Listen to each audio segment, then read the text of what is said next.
Media మిత్రులందరికీ నమస్కారం. 2 రోజులుగా ఇండస్ట్రీలో జరుగుతున్న విషయాలన్నీ మీకు అవగాహనలోనే ఉన్నాయి కాబట్టి వాటి గురించి వివరంగా చెప్పకుండా నేను వాటిలో వచ్చిన కొన్ని విషయాల గురించి నేను ఇక్కడ ప్రస్తావించడానికి మిమ్మల్ని అందరినీ ఆహ్వానించాను. ఇవాళ 2 రోజుల నుంచి ఆ నలుగురు అని వస్తుంది.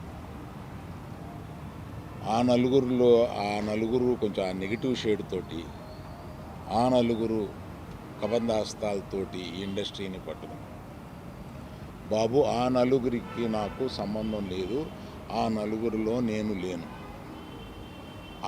అసలు ఇది 15 సంవత్సరాల క్రితం స్టార్ట్ అయింది ఆ నలుగురు ఆ తర్వాత ఆ 10 అయింది. అది ఎవరు పట్టించుకోలేదు. ఓ 10 మంది దగ్గర ఉన్నాయి థియేటర్లన్నీ.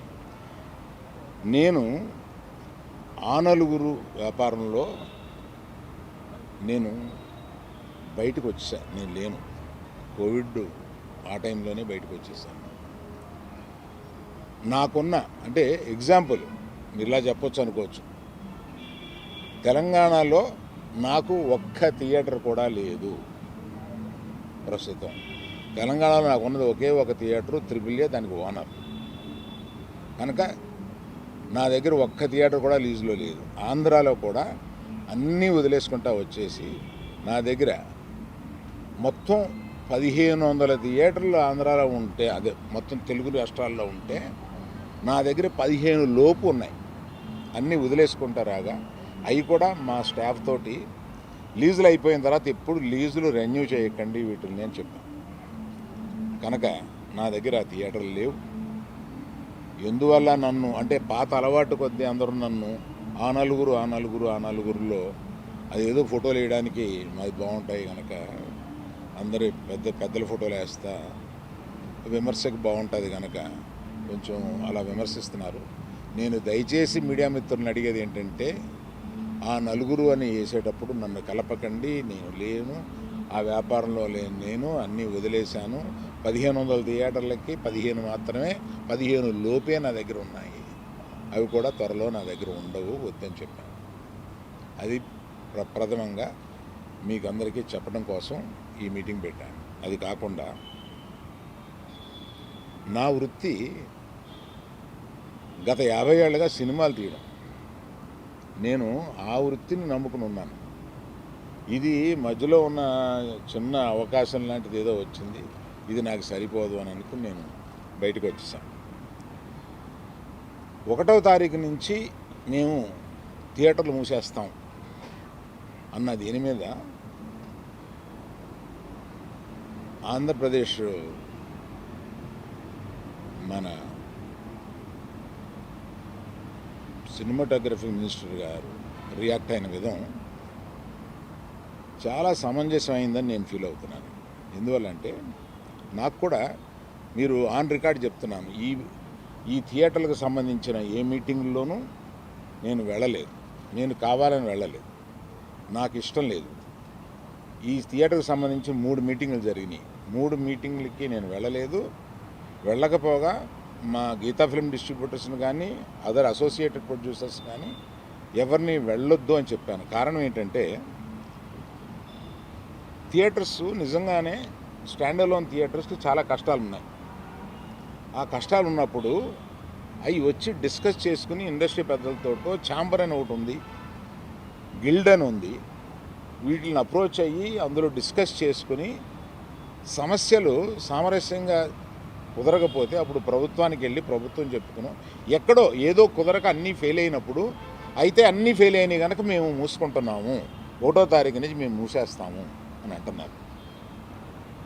మూసేయడానికి ఏకపక్షంగా మీరు తీసుకునే ఈ నిర్ణయానికి నేను వెళ్ళి అక్కడ కూర్చుని మాట్లాడను అని నాకు చిరాకు కలిగి నేను వెళ్ళా. ఇది మీరు ఏమన్నా ఆ సమస్యని డిస్కస్ చేసిన తర్వాత ఒక సామరస్యమైన ఒక కంక్లూషన్ రాకపోతే చేయాల్సింది మేము మూసేస్తున్నాము.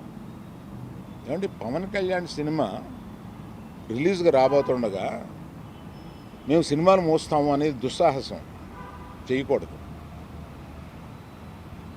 ఆ దుస్సాహసానికి మీరు ముందడుగు వేయకూడదు. అది పెద్దలు కానివ్వండి, చిన్నలు కానివ్వండి చెప్తున్నాను. ఎందుకంటే మన ఇండస్ట్రీ నుంచి ఎవరు ఏది అడిగినా హెల్ప్ చేస్తున్న మనిషి ఆయన. ఆ రోజు మేము అశ్విని దత్ గారి కోసం కొద్దిమంది కలిపి వెళ్ళాం పవన్ కళ్యాణ్ గారిని కలవడానికి. అశ్విని దత్ గారి సినిమా వస్తుంది, దానికి కాస్త రేట్స్ ఇప్పించండి అని చెప్పి అడగడానికి. అప్పుడు ఆయన హింట్ చేశారు, చంద్రబాబు నాయుడు గారిని కలిశారా, మీరు ఛాంబర్ తరపున వచ్చి కలవండి. ఆ తర్వాత ఆ కమ్యూనికేషన్లో ఏం జరిగిందో ఏంటో ఆ తర్వాత ఎవరు దాన్ని పట్టించుకోలేదు. నేను ఒకళ్ళిద్దరితోటి ప్రస్తావిస్తే, చంద్రబాబు నాయుడు గారు మాకు తెలిసిన ఆయనే కదా, పవన్ కళ్యాణ్ గారు మాకు తెలిసిన ఆయనే కదా, మేము వెళ్ళి పని చేయించుకుంటున్నాం అన్నారే తప్ప ఛాంబర్ వారు కానీ ఏ సంస్థ కానీ వెళ్ళి అఫీషియల్గా మనం అందరం వెళ్ళి కలిసి కష్టం వచ్చినప్పుడు కలవడం వేరండి. కష్టం వచ్చినప్పుడు ఇప్పుడు మనం అసలు ప్రభుత్వం వచ్చిన తర్వాత వెళ్ళి మనం కలవాలి కదా, కలవలేదు.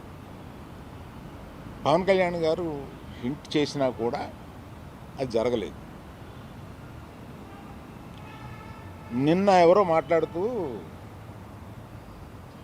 మాది ప్రైవేట్ వ్యాపారం, ప్రభుత్వానికి సంబంధం ఏముంది, ప్రభుత్వానికి సంబంధం లేదు, నేను కరెక్ట్గా చెప్పలేనది, ఆ అర్థం వచ్చేటట్టు మాట్లాడారు.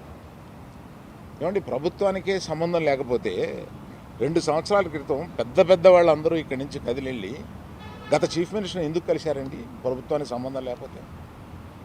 ఏ వ్యాపారం అయినా సవ్యంగా చేసుకోవాలంటే ప్రభుత్వంతో సహకారం లేకుండా అది జరగదు. అటువంటిది ప్రభుత్వంతో సంబంధం ఉంది, మాది ప్రైవేట్ వ్యాపారం, ఇది సరికాదు. ప్రభుత్వంతో సంబంధం ఉంటుంది, ప్రభుత్వం కోఆపరేషన్ కావాలి. ఒకటే ఎగ్జాంపుల్, వాళ్ళ కోఆపరేషనే అక్కర్లేకపోతే మనలో పెద్ద వాళ్ళందరూ వెళ్ళి ఎందుకు కలిశారు, గత చీఫ్ మినిస్టర్ని ఎందుకు కలిశారు? మనకు కష్టం వచ్చిందనే కదా వెళ్ళి కలిశారు. కష్టం వస్తే కానీ వెళ్ళి కలవమా? ఒక ఫార్మాలిటీ లేదా? అందువల్ల మినిస్ట్రీ నుంచి వచ్చింది నేను చదివాను, అది చాలా సమర్థనీయంగా ఉంది, ప్రశ్నలు కరెక్ట్గా ఉన్నాయి. నిజంగానే సమస్యలు ఉన్నాయండి. స్టాండ్ అలోన్ థియేటర్స్కి సమస్యలు 100% ఉన్నాయి. ఇవాళ వాళ్ళ మనుగడ కూడా కొంత కష్టం అవుతుంది. ఆ మనుగడ కష్టమైనప్పుడు వాళ్ళందరూ ఏకమై వచ్చి ఏం చేయాలా అని ఒక నిర్దిష్టమైన దీంతో కాకుండా ఇట్లాగా మేము మూసుకుంటున్నాము థియేటర్లో, ఇప్పుడు మీరు మాతో సంభాషణకి రండి, అది నాకు నచ్చక నేను వెళ్ళలేదు, అందరికీ వెళ్ళొద్దు అని చెప్పాను.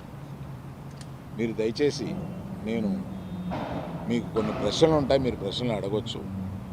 కేవలం మనం ఈ సమస్య వాళ్ళ మాట్లాడుకున్న దానికి పరిమితం చేయకపోతే జనరల్గా ఏమవుతుందంటే, మీరు ఏదో అడుగుతారు, నేను ఏదో చెప్తాను, అది హెడ్డింగ్లోకి వెళ్ళిపోతుంది. అలా కాకుండా ఇవాళ హెడ్డింగ్ 1500 థియేటర్లు ఉంటే నా దగ్గర 15 మాత్రమే ఉన్నాయి, ఆ నలుగురిలో నేను లేను. గతంలో ఎందుకు ఖండించలేదు సార్? గతంలో ఎందుకు ఖండించలేదు? ఆ నలుగురిలో నేను లేను, ఆ నలుగురిలో నేను లేనని చెప్పడానికి ప్రశ్నలకు వచ్చామా? నాది అయిపోయింది, ఆపేశారా? కాదు, మీరు ఆపేశారా అని. సరే, మొదలుపెట్టారుగా.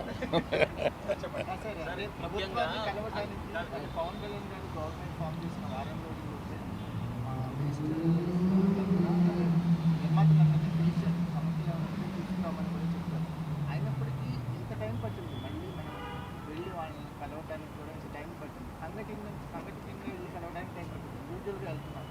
దీన్ని ఎలా చూస్తారు? ఛాంబర్ ముందుకు రావాలండి.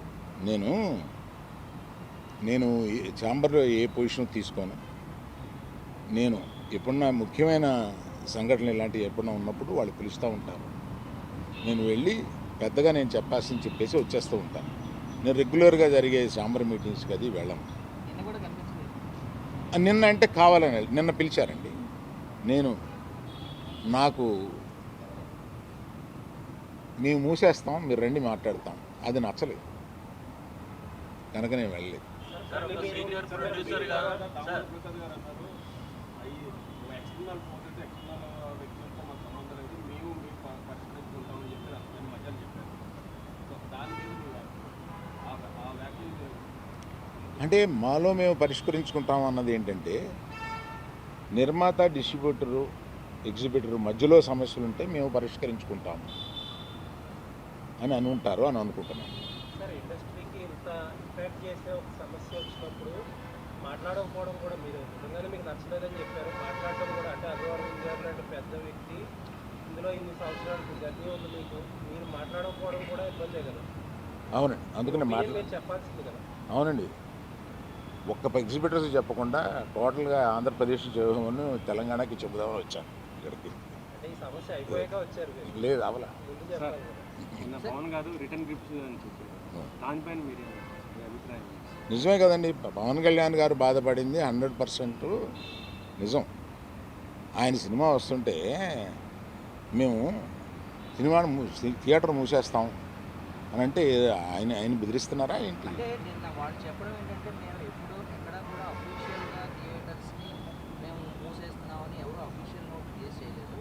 ఇది కేవలం ప్రచారం జరిగింది, దీనికే విచారణలో అయ్యి అని వాళ్ళు చెప్పడం జరుగుతుందని కూడా అన్నారు. అండ్ ఇంకో విషయం ఏంటంటే మీరు ఆ నలుగురిలో లేకపోయినా ఇండస్ట్రీలో ఒక పెద్దగా మీరెందుకని ఇనిషియేషన్ తీసుకోలేదు? అంటే వెళ్ళి కలవాలి, లేదా నిజంగా యూనిటీ అనేటువంటిది ఇప్పుడు ప్రస్తుతం ఉన్నటువంటి మీరు అన్నట్టు కానీ ఇన్ని 3 బాడీస్ ఉండగా ఏ ఇండివిజువల్ వచ్చి తీసుకోరు, బాడీస్ తీసుకోవాలి. నేను కూడా వీటిలో యాక్టివ్గా లేను, కానీ నా సపోర్ట్ ఎక్కువ నాకు ఉంటుంది. ఏదైనా సమస్య వచ్చినప్పుడు నేను వెళ్తూ ఉంటాను, సపోర్టు నన్ను అడుగుతూ ఉంటారు. నా అభిప్రాయం వాళ్ళు నన్ను నిర్లక్ష్యం చేస్తారని కాదు, తప్పకుండా పెద్ద సమస్య వచ్చినప్పుడల్లా నన్ను పిలిచి మాట్లాడుతూ ఉంటారు. జరుగుతున్న పరిణామాలన్నీ చూస్తే నిజంగా ఆయన సినిమా విడుదలకు ముందు కుట్రగానే భావించవచ్చా? థియేటర్లు బంద్ చేయాలనేది ఒక కుట్రగానే భావించవచ్చా? లేదండి, అది నేను కొంతమందితో మాట్లాడితే ఇది తాత్కాలికం, మేము టెంపరీగా అనుకున్నదే తప్ప ప్రత్యేకంగా ఆయన సినిమా మీద మేము వ్యతిరేకతతోటి అన్నది కాదు అని అంటారు. కానీ అనేటప్పుడు ఆలోచించుకోవాలి, ఆ సినిమా ఉంది కదా. మీ అవగాహన మేరకు ఉన్న 1600 థియేటర్లో ఎన్ని లీజుల్లో ఉన్నాయండి? సరైన లెక్క నా దగ్గర లేదండి. మెజారిటీ లేవు, మెజారిటీ లేవండి, మెజారిటీ ఇండివిజువల్స్ దగ్గరే ఉన్నాయి. ఇది చాలామంది అనుకుంటారు అవును సార్, అందుకే ఇందులో ఈ 1500లో ఒక కనీసం 500, 600, 700, 800 వీళ్ళ దగ్గర ఉన్నాయేమో అని. అలా లేవండి, చాలామంది ఇండిపెండెంట్ దగ్గర. తెలంగాణలో అయితే అలాగే తెలంగాణలో మల్టీప్లెక్స్లు ఉన్నాయండి. మల్టీప్లెక్స్లు అన్నీ కలిపి ఓ 3 కంపెనీల దగ్గర 4 కంపెనీల దగ్గర ఉంటాయి.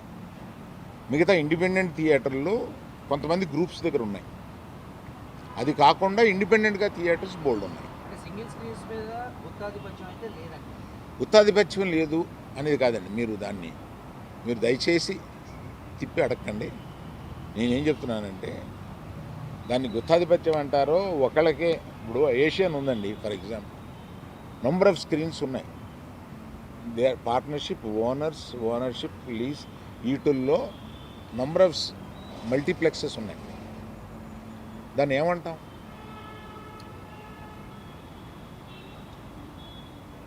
మీరేదో అడుగుతున్నారు. సార్ పర్సంటేజ్ విధానం కనుక తెస్తే స్టాండ్ అలోన్ థియేటర్స్ కంటే కూడా లీజ్ ఓనర్లకు ఎక్కువ బెనిఫిట్ అవుతుంది అని ఒక టాక్ అయితే ఉంది. మీరు దానితో ఏకీభవిస్తారు? నేను ఏకీభవించట్లేదు అసలు. అప్పుడైతే థియేటర్లకి మేలు జరుగుతుందంటే అది మరి దాన్ని సపోర్ట్ చేయాల్సిందేమో.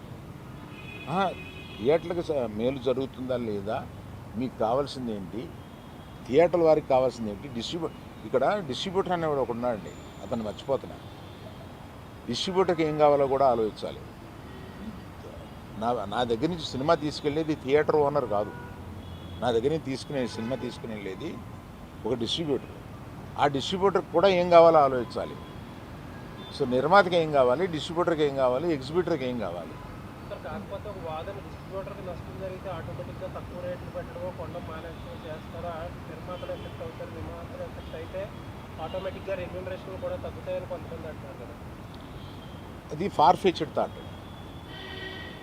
సార్ సార్ ఇప్పుడు మీరు ఆ నలుగురిలో మీరు లేరు అని ఒక- పాప్కార్న్, ఈ కూల్ డ్రింక్స్ ఇవే రేట్ ఎక్కువ ఉన్నాయి, టికెట్ రేట్ కంటే అవే ఎక్కువ ఉంటున్నాయి కదా సార్.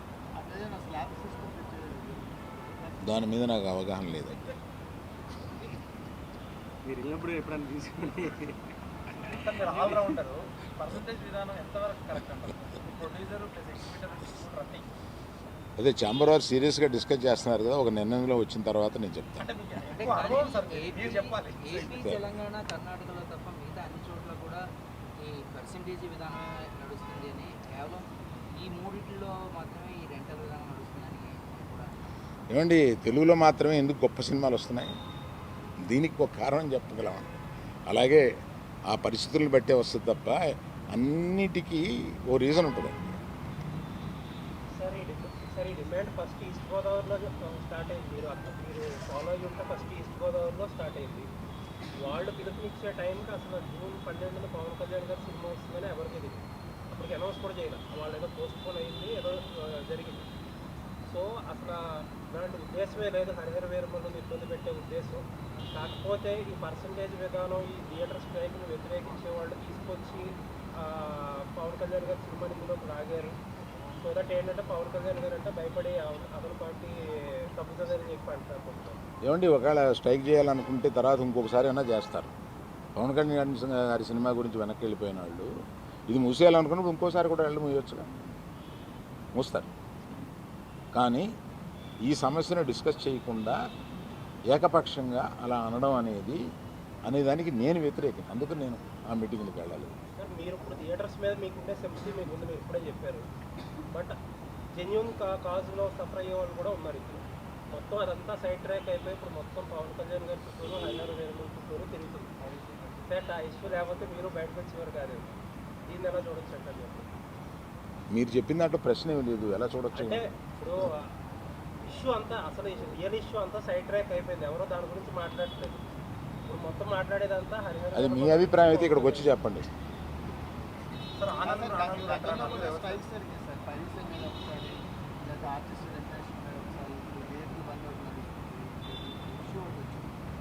ఏది ఒక సొల్యూషన్ సొల్యూషన్ పద్ధతిలో ఏం జరిగిందండి? సొల్యూషన్ వైపుగా ఈ బంధులు ఎంతవరకు ఉపయోగపడినాయి? ఏమంటే ఏది సొల్యూషన్ జరగకపోతే ఏ ట్రేడ్ బాడీస్ ఇంతకాలం నిలవు.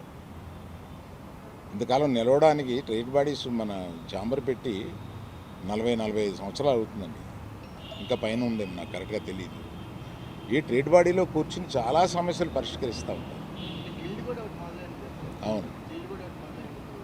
అది కూడా ప్రొడ్యూసర్స్ మేలు జరిగేది అనుకుంటున్నాను. అవును.